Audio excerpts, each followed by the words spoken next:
नाज़रीन, कभी साबिक जजों और जर्नैलों के एहतसाब की बात की जाती है, फिर कहा जाता है कि इंतकाम की सियासत नहीं की जाएगी। वो सवाल जो 2018 में पूछा गया था वो आज भी पूछा जा रहा है कि मुझे क्यों निकाला, और फिर कहा जाता है कि इंतकाम नहीं लेना लेकिन हिसाब लेना तो बनता है। मुस्लिम लीग नून के कायद नवाज शरीफ की इस कैफियत को कन्फ्यूजन कहा जाए या किसी हिकमत अमली का फुकदान। वो कैफरे किरदार तक पहुंचाने की बात भी करते हैं। ये भी कहा जाता है कि इंतकाम की सियासत नहीं करेंगे, फिर हिसाब लेने का इंदिया भी देते हैं। ये कैसे होगा? जो हिसाब नवाज शरीफ लेना चाहते हैं वो कैसे लेंगे? अब इनका बयानिया क्या है और हिकमत अमली क्या है, पूछेंगे मुस्लिम लीग नून के सीनियर रहनुमा एहसन इकबाल साहब से। एहसन इकबाल साहब, आपका बहुत बहुत शुक्रिया। एहसन इकबाल साहब, हिसाब किससे लेना है, इंतकाम किससे लेना है, मफाहमत भी करनी है, हिसाब भी लेना है, ये सब कुछ मुमकिन कैसे होगा सर? देखिए, नवाज शरीफ साहब वाज़े तौर पे अब इसलिए ये बात की है जी। कि वो दो मुकदमे जो झूठ और इंतकाम और एक साजिश के तहत उनके खिलाफ बनाए गए थे, जिन मुकदमात के नतीजे में उन्हें झूठी सजाएं दी गईं, और वो जहां एक ज़ाती तौर पे उन्होंने बहुत बड़ी कीमत अदा की, इस दौरान वो अपनी अहलिया के साथ जिस वक्त वो बिस्तर मर्ग पे थीं नहीं रहे, उनको ज़बरदस्ती पाकिस्तान आने पे मजबूर किया गया सज़ा जल्दी देकर। इसी तरह अपनी वालदा को वो नहीं दफना सके जब उनका इंतकाल हुआ, और उनके पूरे घर ने, उनकी ज़ात ने बड़ी सख्तियां भी झेली। उन्होंने कहा कि ये सब बातें मैं भूल भी जाऊं तो मुल्क के साथ जो कुछ हुआ है, देखिए 2017-18 में पाकिस्तान टेक ऑफ की सतह पर आ गया था। पाकिस्तान में सी पैक इतना कामयाबी से आगे बढ़ा था कि अमेरिका से लेकर जापान तक हर मुल्क का सफ़ीर मेरे पास आया करता था और मुझसे ये कहता था कि हम इससे कैसे इश्तराक कर सकते हैं, हम पाकिस्तान में हमारे मुल्क की कंपनियां कैसे सी पैक के मंसूबों में भी शरीक हो सकती हैं। तो पाकिस्तान में एक मोमेंटम बन गया था, एक सेंटिमेंट ग्लोबली बन गया था। उस सब को तबाह करके पाकिस्तान की मईशत जो टेक ऑफ के ऊपर थी उसे क्रैश किया गया। महंगाई जिसको हमने बोतल में बंद कर दिया था, जिसके जिन को, उसे दोबारा अनलीश कर दिया गया, जिसके पीछे कुछ ऐसे फैसले थे कि जिन्हें आंखें बंद करके इम्प्लीमेंट किया गया, और उसके नतीजे में पाकिस्तान एक शदीद बहरान का शिकार हुआ, चूंकि उस माली बहरान में हुकूमत कर्जों पे कर्जे लेती गई और पाकिस्तान को एक डेट ट्रैप में फंसा गई। और ये वो सारे की चीज़ें हैं जिनकी कीमत किसने अदा की? एक आम आदमी ने, जो आज बिजली का बिल अदा नहीं कर सकता, जो अपने बच्चों के इलाज के लिए पैसे नहीं खर्च कर सकता, जो अपने बच्चों को दूध और रोटी देने के लिए आजिज हुआ है। तो ये सब अगर मुल्क के ऊपर इतनी बड़ी आफताब गिरी है तो हमें ज़रूर सोचना चाहिए कोई ऐसा तरीका कि जिससे दोबारा इसका रिपीट ना हो। अच्छा। यकीनन हम इंतकाम में बिलीव नहीं करते, लेकिन ये भी ज़रूरी है कि जहां मुल्क को इतना बड़ा तल्ख तजुर्बा हुआ है, तो क्या इस बात की जमानत है कि आइंदा इस खेल को नहीं दोहराया जाएगा? इसका जरूर कोई बंदोबस्त होना चाहिए। यही नवाज शरीफ साहब का नहीं, मकसद है। अगर अगर एहसन इकबाल साहब आप ये करना चाहते हैं और इस वजह से करना चाहते हैं कि मुल्क की तरक्की में आगे चल के कोई गिरोह, कोई जमात, कोई इदारा ना आए, तो उसका आगाज़ किस तरह करेंगे? इसको रिफॉर्म कह लें, इसको आप एहतसाब कह लें, ये करेंगे किससे? कहाँ से आगाज़ करेंगे? किसी इदारे से करेंगे, किसी जमात से करेंगे? इसका स्टार्ट कहाँ से होगा एहसन इकबाल साहब? सिस्टम के खिलाफ जाने की बात नहीं है। तकरीबन मैं जाती तौर पे राय दे सकता हम्म। हूँ। इससे मिलता जुलता काम साउथ अफ्रीका में नेल्सन मंडेला ने किया था। जब वो इक़्तिदार में आए तो उनके साथ, उनके साथियों के साथ बहुत मजालिम ढाए गए थे, और या तो वो उन सब से बदले लेते या फिर वो एक ऐसा वे फॉरवर्ड बनाते कि जिसमें माजी की गलतियों की तलाफी भी हो और आइंदा के लिए बंदोबस्त भी हो कि उन्हें नहीं दोहराया जाएगा। तो उन्होंने एक national truth and reconciliation commission बनाया, जिसमें लोगों ने अपनी गलतियों का इतराफ़ किया और इस बात का इरादा किया कि आइंदा वो गलतियां नहीं दोहराई जाएंगी। तो पाकिस्तान भी इस किस्म की कोई सूरत हाल का हल निकाल सकता है, और मैं समझता हूं कि जो भी हुकूमत आएगी उसके लिए बेहद ज़रूरी होगा कि अगर हमने मुल्क को इस दलदल से निकालना है तो वो एक ग्रैंड नेशनल डायलॉग करे, ताकि इस मुल्क के जो तमाम पिलर्स ऑफ द स्टेट हैं, चाहे वो लेजिस्लेचर है, हम्म। चाहे वो अदलिया है, चाहे वो इस्टेब्लिशमेंट है, चाहे वो एग्जेक्टिव है, ये सब मिल बैठ के कुछ रूल्स ऑफ द गेम पे इत्तफाक करें। और उसकी वजह क्या है? देखिए, हम अपनी आज़ादी के 75 साल इन्हीं खेलों में ज़ाय कर चुके हैं। हमारा हमसाया मुल्क जो हमसे बहुत पीछे था, वो गुज़श्ता 20 सालों में हमसे बहुत आगे निकल गया है पॉलिटिकल स्टेबिलिटी की वजह से। अब हमारे पास भी चॉइस है कि अगर हम स्टेटस को पे चलेंगे, अगर हम बिजनेस एज यूजुअल पे चलेंगे, तो 2047 जो 25 साल बाद हमारे बच्चों ने उसको देखना है। हमारी क्या नौजवान नस्ल जब पाकिस्तान 100 साल तकरीबात मनाएगा, इस खित्ते में हमारा हमसाया मुल्क भी मना रहा होगा, तो क्या हमारी नौजवान नस्ल इस खित्ते में एक खुद मुख्तार, खुशहाल, खुददार कौम के तौर पे 100 साल बनाएगी, या वो तारीख के बोझ तले शर्मसार होगी कि हम 100 सालों में भी कुछ नहीं कर सके? लिहाजा मैं समझता हूं कि अब अगले 25 साल को हमें साल बचाना है, और अगले 25 सालों के लिए इस मुल्क में अमन को, इस्तेहकाम को बरकरार रखना है, ताकि हम अपने पूरे पोटेंशियल के साथ मुआशी मैदान के अंदर तरक्की कर सकें। ठीक है। अच्छा, एहसन इकबाल साहब, एक मौक़िफ़ आपका रहा कि पनामा में सिर्फ नवाज शरीफ का ट्रायल हुआ, 400 और लोगों के भी नाम थे, माना कि कहीं ना कहीं ज्यादती हुई आपके साथ, लेकिन सर ये भी तो है ना कि एहतसाब का जो नारा आप लोगों ने लगाया और जिस तरह से एक जमात के साथ अब हो रहा है, जो आपके साथ माजी में हुआ वो आज एक और जमात के साथ हो रहा है, आपके साथ जो कुछ हुआ उसके बाद क्या आपने कुछ सीखा? क्योंकि जो आज किसी और के साथ हो रहा है उसमें कहीं ना कहीं तासुर ये पाया जाता है कि आप या आलाकार हैं या आप सहूलतकार हैं, और आप भी चाह रहे हैं किसी एक सियासी जमात को, किसी एक सियासी जमात के लीडर को माइनस करना। आज आप इस्तेमाल हो रहे हैं, कुछ सीखा नहीं पीएमएलएन ने? देखिए, मैं समझता हूं कि हमारी जो 75 साल तारीख है, इसकी अगर आप जिस्ट निकालें, खुलासा निकालें, तो आपको ये मालूम होगा कि 3 जो अहम पिलर्स हैं स्टेट के, एस्टैब्लिशमेंट, सियासतदान और अदलिया, ये तीनों एक दूसरे से खाइफ रहे हैं। तीनों अपने आगे देखने की बजाय पीछे अपनी कमर को देखते रहे हैं कि हमें पीछे से कौन छुरा घोंपेगा। इस्टेब्लिशमेंट जो है वो सियासतदानों से खाइफ रही है, सियासतदान इस्टेब्लिशमेंट से खाइफ रहे हैं, और गालबन अदलिया दोनों से खाइफ रही है। तो हमें इस पैराडाइम को बदलना है, और इस पैराडाइम को बदल कर हमें एक बामी एतमाद, एक इंटरनल हारमनी जो आइन के मुताबिक हो, उसको कायम करना है। एक नया इक्विलिब्रियम चाहिए हमें रियासत के अंदर, इदारों के माबैन, ताकि बजाय पीछे अपनी पीठ को देखने के हम आगे की तरफ देखें कि हम अपनी मंजिल को उस पर नजरें जमाएं और उस तरफ तेजी के साथ मार्च करें। और ये तभी हो सकता है कि जब सब मिलकर बैठें और एक दूसरे के साथ रूल्स ऑफ द गेम, जिस तरह हमने एक जमाने में चार्टर ऑफ डेमोक्रेसी बनाया था, मैं समझता हूं कि अब चार्टर ऑफ पाकिस्तान की जरूरत है। चार्टर ऑफ डेमोक्रेसी तो डेमोक्रेटिक स्टेक होल्डर्स के दरमियान था।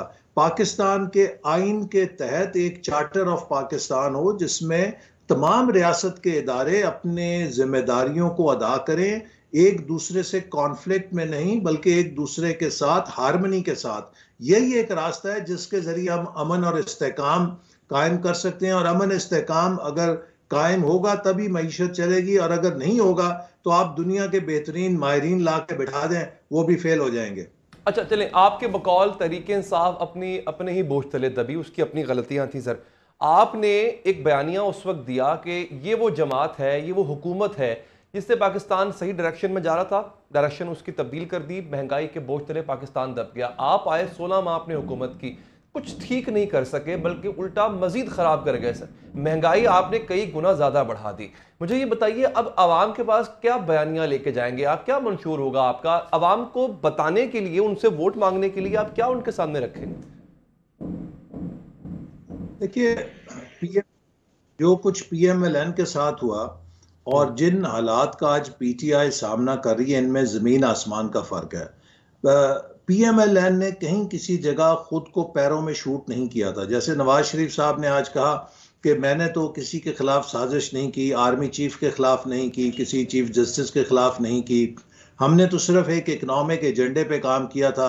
सी पैक चला रहे थे, मोटरवेज बना रहे थे, लोड शेडिंग खत्म कर रहे थे, दहशतगर्दी का मुकाबला कर रहे थे।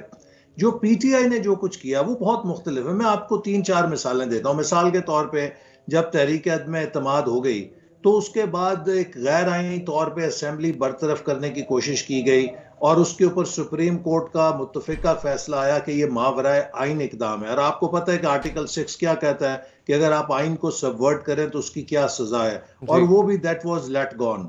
इसके बाद अगर तहरीक इंसाफ अदम एतमाद में हारने के बाद अपने मेंबरों को अपोजिशन में बिठा देती तो यकीनन वो एक बहुत टफ टाइम दे सकती थी हुकूमत को। वो अपना फैसला था उनका, वो इस्तीफा दे के बाहर हो गए और उन्होंने हुकूमत को ऑलमोस्ट वन वे दे दिया, सारा से मैदान साफ दे दिया।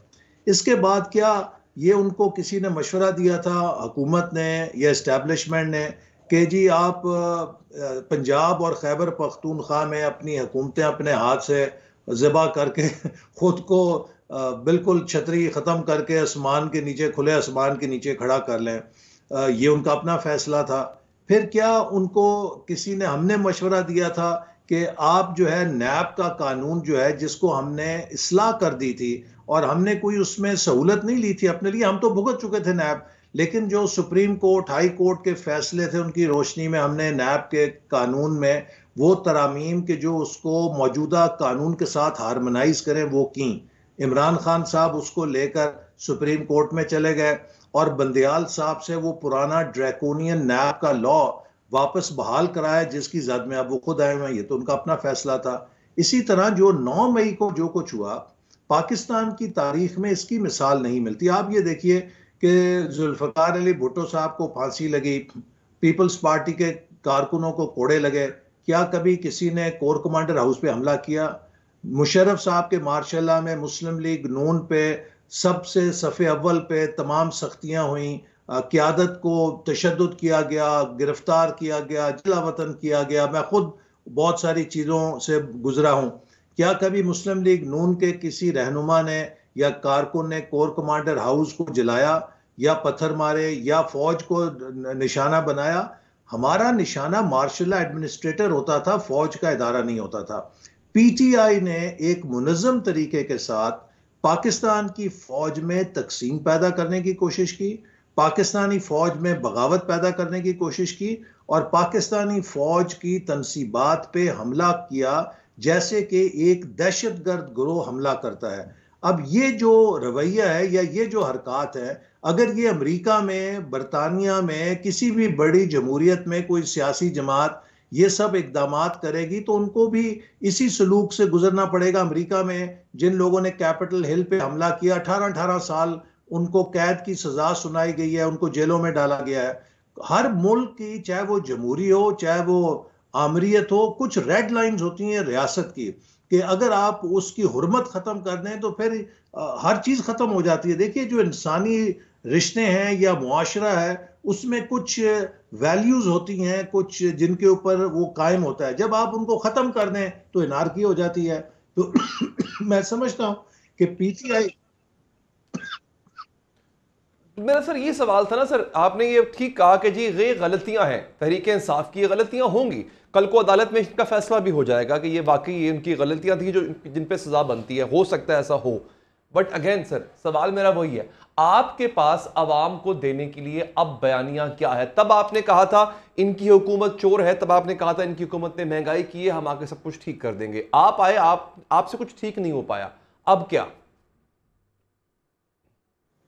देखिए हमारा अभी भी जो बयानिया है वही होगा मुआशी बहाली का, चूंकि जो हमारे 16 माह की कारकर्दगी है उसमें हम रिसीविंग एंड के ऊपर थे, हम कुछ कर नहीं सकते थे। हम तो सिर्फ वो डैमेज कंट्रोल कर रहे थे, फायर फाइटिंग कर रहे थे, आग बुझा रहे थे जो हमें विरसे में मिली। और अप्रैल 2022 में कहा जा रहा था कि पाकिस्तान चंद हफ्तों में डिफॉल्ट कर जाएगा, दिवालिया हो जाएगा। तो हमारे तो 16 माह तकरीबन पाकिस्तान को उस डिफॉल्ट होने से बचाने में गुजरे। और जो आप कहते हैं कि महंगाई हुई उस दौर में, उसकी वजह भी वही थी जो इमरान खान साहब IMF के साथ मुआहदा करके गए, और ख़ुद उनके क्लिप्स मौजूद हैं सोशल मीडिया के ऊपर। वो कह रहे हैं कि इस मुआहदे के तहत बड़ी महंगाई होगी और अभी मज़ीद महंगाई होगी। तो वही मज़ीद महंगाई हमारे दौर में भी हुई, चूँकि वो शराइत जो IMF के साथ इमरान खान साहब तय करके गए थे, हमें उस IMF के मुआहदे को हासिल करने के लिए, चूँकि मुल्क के पास इतने वसाइल नहीं थे कि हम डिफॉल्ट को बचा सकते, हमें उन पर अमल करना पड़ा। और इमरान खान साहब के जो कह लीजिए गुनाह थे वो हमें हमारे हिस्से में आए कि वो सारी चीज़ें जो उन्होंने तय की थी वो हमें इम्प्लीमेंट करनी पड़ी। और लेकिन पाकिस्तान को हमने डिफॉल्ट होने से बचा लिया। लेकिन ये किसी तौर पर भी 16 माह जो है मुस्लिम लीग नून की कारकर्दगी नहीं है। मुस्लिम लीग नून की कारकर्दगी 2013 से और 18 के दरमियान है, और लोग इस बात को जानते हैं। अभी आप देख लीजिए कि तीनों जमातों के जो पीरियड्स हैं हुक्मरानी के वो आपके सामने हैं। 2008 से 13 पीपल्स पार्टी का दौर है, 13 से 18 मुस्लिम लीग नून का दौर है, और 18 से 22 पीटीआई का दौर है। तो ये लोग खुद अंदाजा कर सकते हैं कि तीनों अदवार में से कौन सा बेहतरीन दौर था, किस दौर में सबसे ज्यादा तरक्की हुई, किस दौर में अमन कायम हुआ, किस दौर में लोड शेडिंग खत्म हुई, किस दौर में सीपैक जैसा मंसूबा कामयाब हुआ। तो अगर इसी तरह तीनों पार्टीज के पास 3 सूबे थे, पीटीआई के पास खैबर पख्तूनख्वा था, सिंध पीपल्स पार्टी के पास था, पंजाब हमारे पास था।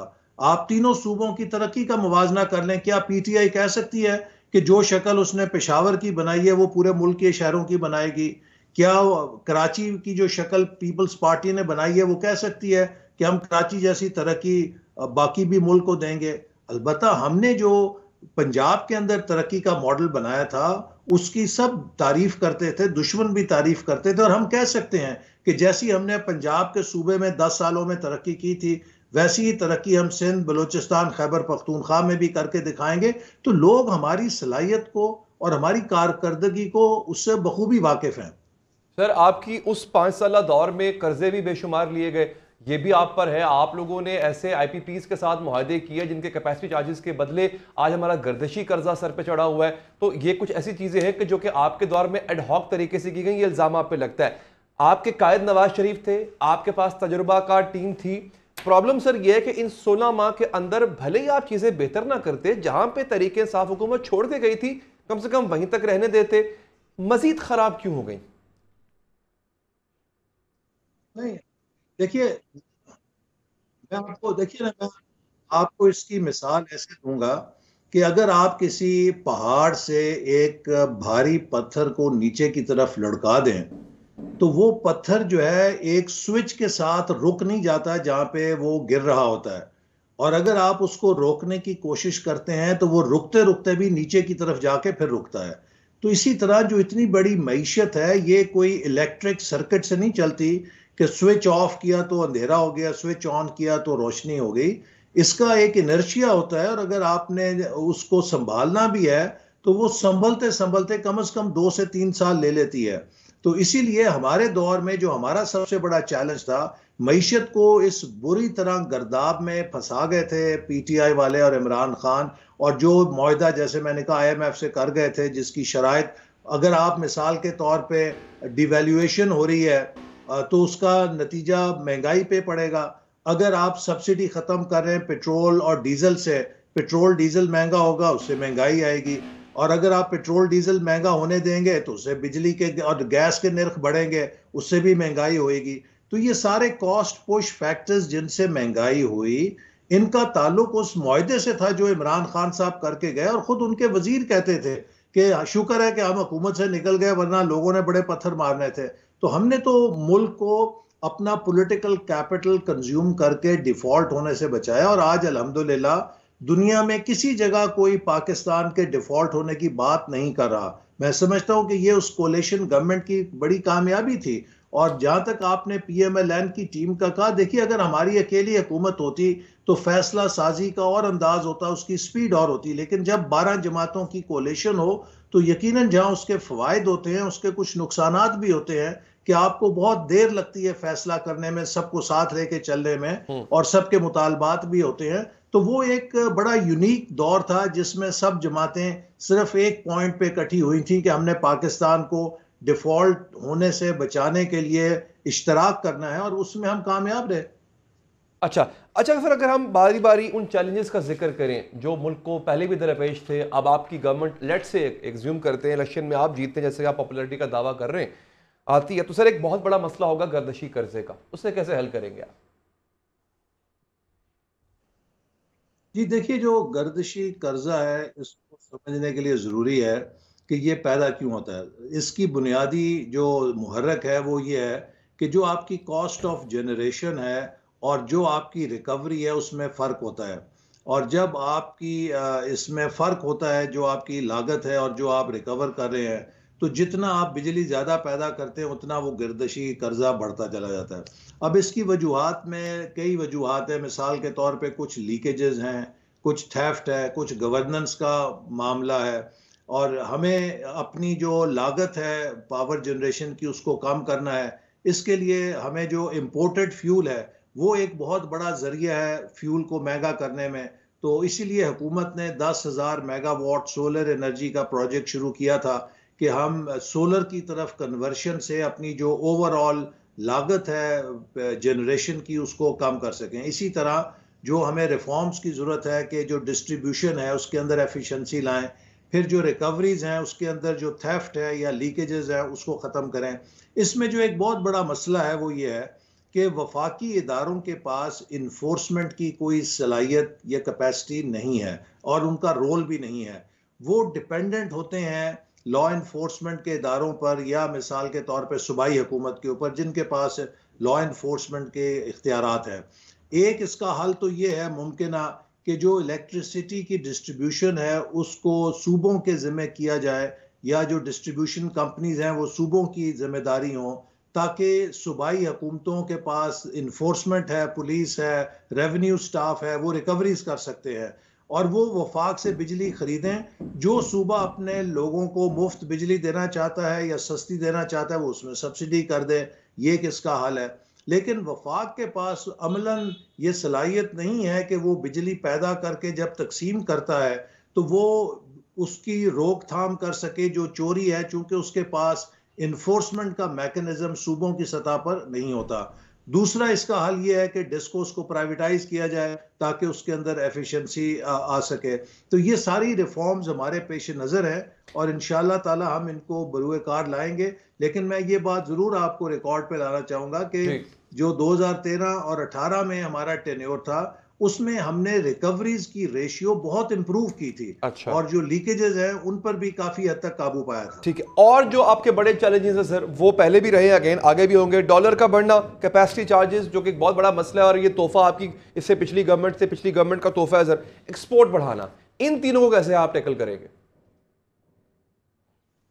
आपको अगर याद हो तो हमारी हुकूमत के आखिरी दिनों के अंदर हमने एक 5 स्ट्रैटेजी रिलीज की थी जिसका बुनियादी मकसद ये था कि अगले 2 से 3 सालों में पाकिस्तान को कैसे टर्न अराउंड किया जा सके। और उसमें सबसे जो बुनियादी या बुनियादी फैक्टर था, और मैं अगर कहूं कि कोई एक चीज़ जो पाकिस्तान के लिए अगले 5 सालों में सबसे इम्पोर्टेंट है वो ये है कि हम किस रफ्तार से अपनी एक्सपोर्ट्स को बढ़ाएंगे।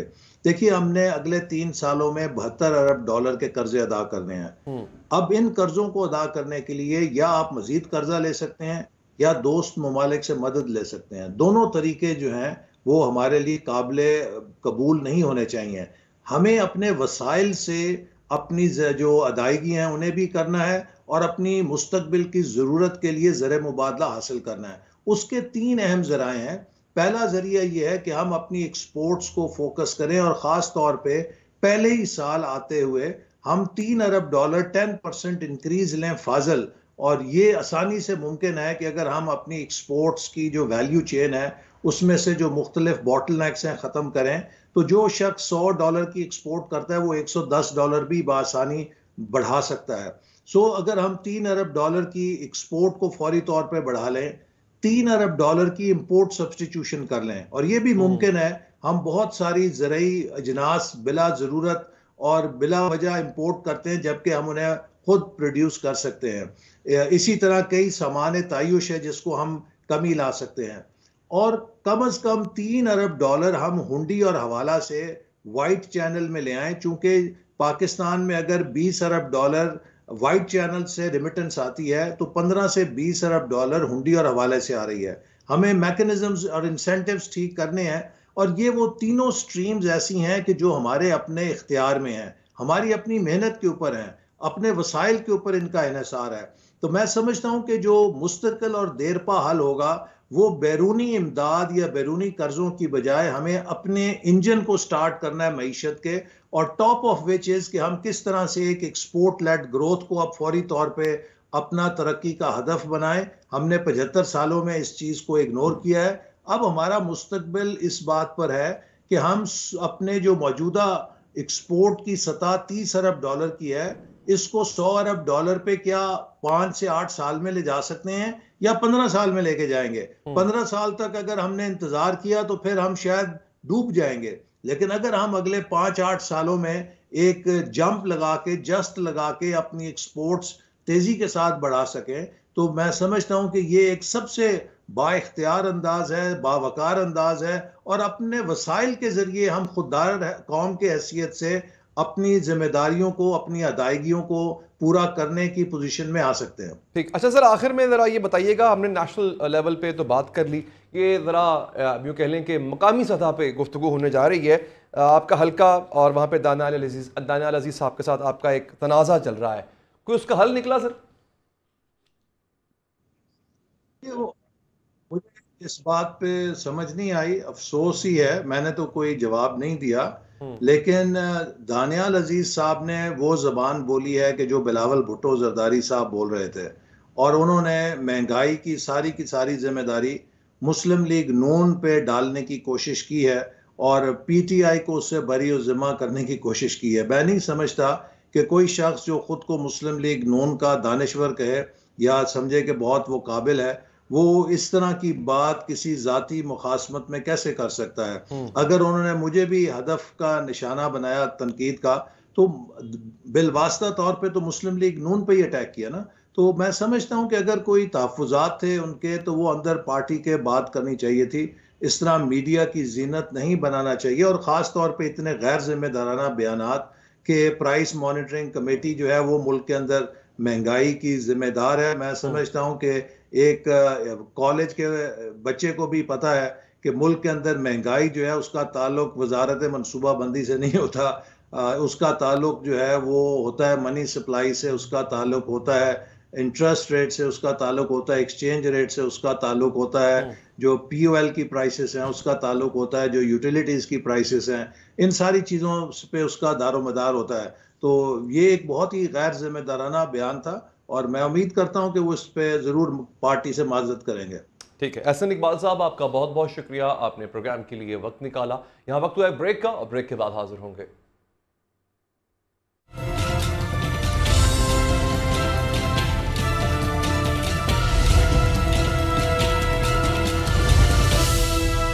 नाज़रीन, सुप्रीम कोर्ट ने सिविलियंस के मिलिट्री ट्रायल को कलअदम करार देने का फैसला मुअत्तल कर दिया और फौजी अदालतों में शहरियों के मुकदमात चलाने की इजाज़त दे दी है।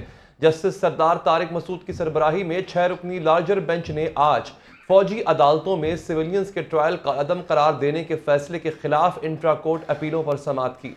जस्टिस तारिक ने फरीकैन के वकला से सवाल किया कि आपको नोटिस किया है किसी ने इस पर एतजाज। अहसन ने कहा कि नोटिस से पहले जजेस पर एतराज़ हो तो इस पर दलाइल होते हैं। इस पर अटॉर्नी जनरल ने कहा कि फरीकैन के वकला का एतराज़ बेबुनियाद है, पहले मेरिट्स पर केस सुने, नोटिस के बाद एतराज़ उठाया जा सकता है। जस्टिस तारिक ने वकला से सवाल किया कि किसने एतराज़ किया है।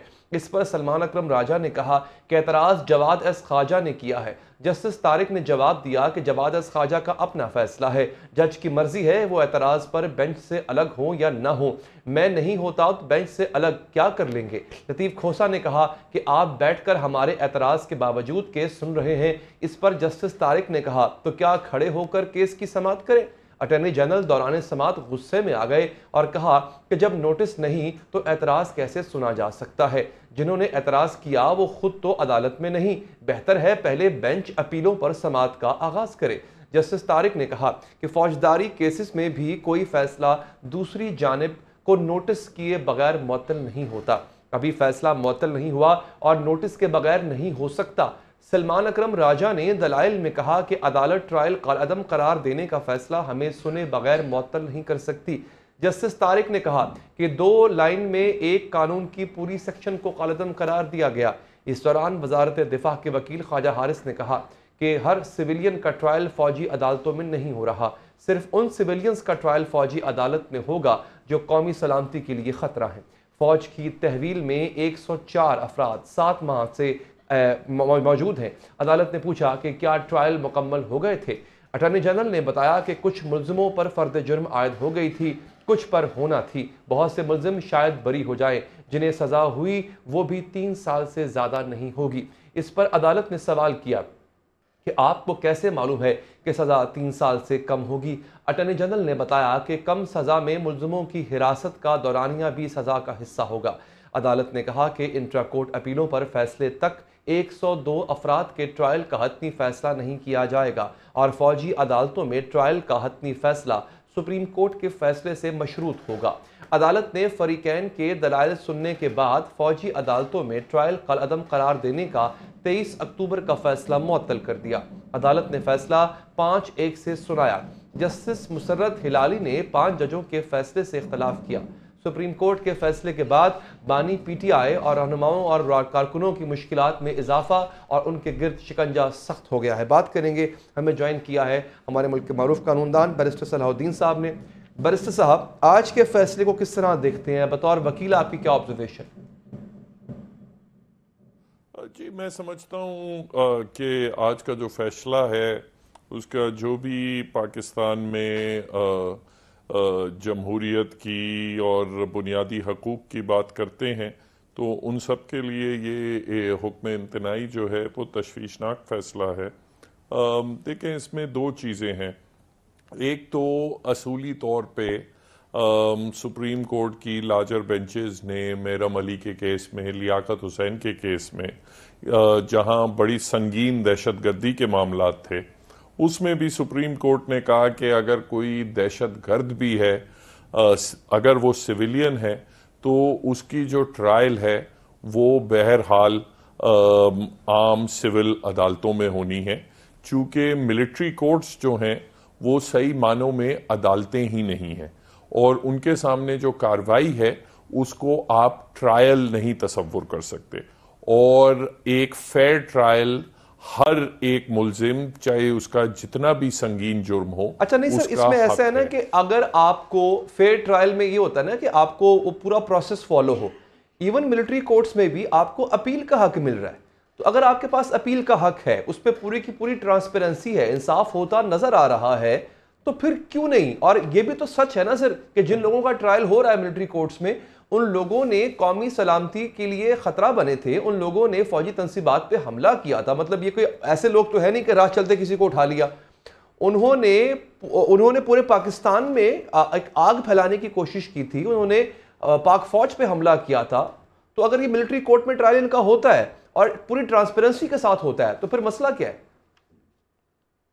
जी देखें, उसमें जो तरीक़ेकार है, एक लिमिटेड पावर है स्क्रूटनी की कि हाई कोर्ट्स और फिर सुप्रीम कोर्ट कर सकती है।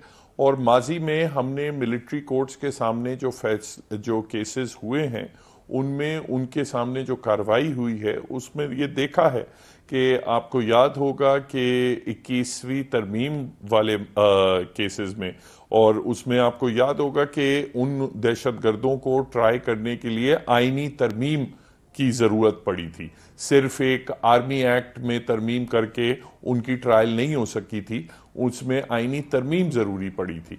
और उस आईनी तरमीम के भी बाद जब उनकी एक्चुअल ट्रायल्स हुई तो उसमें आप देखें कि तमाम के तमाम जितने सैकड़ों लोग थे, आई थिंक 400-500 लोग थे, उन सब लोगों की जो ट्रायल्स थी उसमें अजीब ही इत्तेफाक था कि सब लोगों के खिलाफ बड़े सीरियस एलिगेशंस थे, डेथ पेनल्टी के केसेस थे, मगर हर शख्स ने खुद वॉलंटरीली एक कन्फेशन की, अपना इकरार किया कि जी हाँ, मैंने ये तमाम दहशतगर्दी के इन एवरी सिंगल केस 100% में सबने एक कन्फेशन की और सबने ये कहा कि हमें इंडिपेंडेंट वकील की भी ज़रूरत नहीं है। जो भी आर्मी की तरफ से डिफेंस काउंसिल हमारे लिए मुकर्रर होता है, हमें वो एक्सेप्टेबल है। उसके बाद जब वो हाई कोर्ट में पहुंचे तो उसके बाद उनको फिर उन्होंने कहा कि नहीं, हमें इंडिपेंडेंट वकील चाहिए और हमारी जो कन्फेशंस हैं, कुछ लोगों ने उन कन्फेशन से पीछे हटे वगैरह। मगर ये एक नामुमकिन सी बात है कि 400 के 400 लोग खुद कहें, अपना इकरार जुर्म भी करें और कहें मुझे वकील की भी ज़रूरत नहीं है। तो बहुत सीरियस रिजर्वेशंस उन ट्रायल्स के बारे में थी। और अभी फिर हालिया दिनों में जब आपने वकार सेठ साहब की जो पेशावर हाई कोर्ट का फैसला था, उसमें भी सैकड़ों लोगों की जो कन्विक्शंस थी मिलिट्री कोर्ट्स की, वो सेट असाइड की गई कि ये तो बिल्कुल ही अनबिलीवेबल चीज़ है कि जो भी जाता है मिलिट्री कस्टडी में वो इकरार जुर्म करके बाहर आ जाता है अपना, और उनको फिर उस पर सजाएं भी मिली। जब वकार सेठ साहब का फैसला ये पेशावर हाई कोर्ट में सुनाया गया तो वो सुप्रीम कोर्ट ने उसको, आई थिंक इजाजुल हसन साहब का बेंच था, उन्होंने वो फैसला जो था वो मुअत्तल कर दिया। और वो अभी तक आई थिंक 4 साल हो गए हैं, मगर वो फैसला अब सुप्रीम कोर्ट ने सुना नहीं। अच्छा बैसी साहब, चेयरमैन तहरीक इंसाफ और उनकी जमात के लिए मुश्किलात कितनी बढ़ गई हैं? इनको सजा हो सकती है? आज अटॉर्नी जनरल साहब ने तो कहा था कि ये जो 104 लोग हैं इनको हम ये सिर्फ जो हमारे पास ऑप्शन थी कि इनके ऊपर सीरियस वो चार्ज लगा सकते हैं, मगर हम इतना ज़्यादा नहीं करेंगे, मैक्सिमम जो चार्ज लगाएंगे उसमें 3 साल सज़ा वाली करेंगे। मगर दूसरा एस्पेक्ट फिर है ऑफिशियल सीक्रेट्स एक्ट वाला, और उसमें फिर मिलिट्री ट्रायल्स हों। तो देखिए बात ये है बेसिकली कि मिलिट्री कोर्ट्स के सामने जो सिविलियंस की जब ट्रायल होती हैं तो मैं नहीं समझता कि वो इंसाफ के तकाजे वहाँ पूरे होते हैं, उनको वो दिफा का हक नहीं हासिल होता। प्रैक्टिकली स्पीकिंग उनको पास अपील का हक भी होता है सर, दिफा का हक भी होता है, आम मुल्जिम के पास होता है। ठीक है, चलें ये आपकी राय है, लेकिन इस पे अगेन अगर अदालत ने फैसला दिया है और इसके खिलाफ जो फैसला आया था उसको कालेदम करार दिया है तो डेफिनेटली अदालत ने सोच समझ के दिया होगा। और अगेन जैसे कि पहले आगाज में मैंने जिक्र किया था कि इस पे अपील का हक होता है और इसमें फिर हायर कोर्ट जो है वो इन्वॉल्व होती है। बहुत बहुत शुक्रिया बैसी साहब आपका। एक वक्फा लेंगे और वक्फे के बाद हाजिर होंगे।